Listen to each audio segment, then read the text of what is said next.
आप जिस शख्स को ला रहे हैं उसने एक इमाम को घसीट घसीट कर मारा है, हम कैसे उसको समर्थन दे सकते हैं? इसलिए ढोंग बंद कीजिए। अगर आप यकीनन खुददार हैं बैरिस्टर साहब और अख्तरुल ईमान साहब, माथे पर लगा दिया गया कि अवैसी का मौलाना है, लेकिन हमें पता ही नहीं कि भाई हम जिनके लिए लड़ रहे हैं रातों दिन वो हमें पसंद ही नहीं फरमाते। कहा कि हम किसी गलत आदमी का, मैं एक आलिम दीन हूं, किसी गलत आदमी के लिए हम वोट नहीं मांग सकते।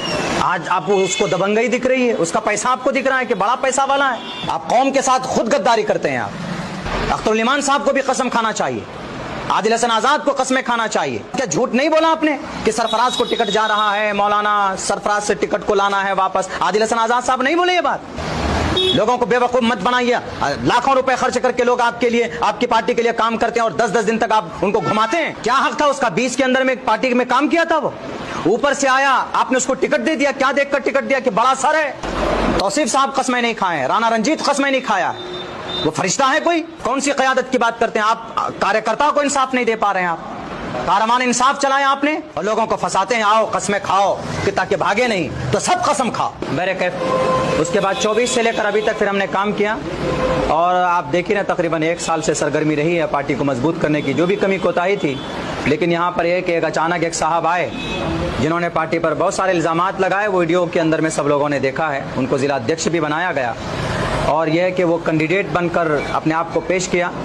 लेकिन हमने पार्टी के सामने में करीब के दिनों में बात रखी कि ऐसा है कि मुझे मौका दिया जाए। पिछले बार हमसे कहा गया कि भैया आप समर्पित कीजिए, आपको कुर्बानी देनी है, आपको सपोर्ट करना है, आपको पार्टी को मजबूत करना। पार्टी को देखिए, पार्टी के फैसले को देखिए, पार्टी क़यादत खड़ी करना चाह रही है सीमांचल में। हमने कहा कि चलो एक और मेहनत करते हैं। हमने मेहनत की। उसके बाद इस बार कम से कम मुझे मौका मिलना चाहिए।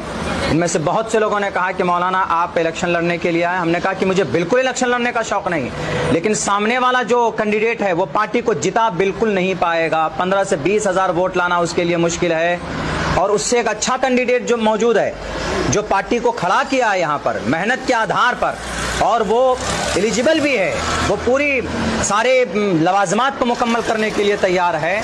जो आदमी 8 साल से पार्टी को खड़ा कर सकता है वो पार्टी को कामयाब भी कर सकता है। लेकिन यह है कि हमसे ये कहा गया कि ठीक है, आपके लिए भी देखते हैं, आपके लिए भी देखते हैं। मेरा नाम का अनाउंसमेंट तो बहुत पहले कर देना चाहिए था। भारत के किस कोने के अंदर में पार्टी की जरूरत पड़ी है तो अब्दुल्ला सालिम ने गया। मैं गया हूँ, गुजरात में जाना हुआ, उत्तर प्रदेश में जाना हुआ, झारखंड के अंदर जाना हुआ, जहां जहां पर भी पार्टी लड़ी है और मुझे बुलाया गया तो नाचीज गया पार्टी के लिए। मेरे माथे पर लगा दिया गया कि अवैसी का मौलाना है, लेकिन हमें पता ही नहीं कि भाई हम जिनके लिए लड़ रहे हैं रातों दिन वो हमें पसंद ही नहीं फरमाते। उनको या तो बिहार यूनिट को या तो अपनी नहीं मालूम उनको क्या डर और खौफ सता रहा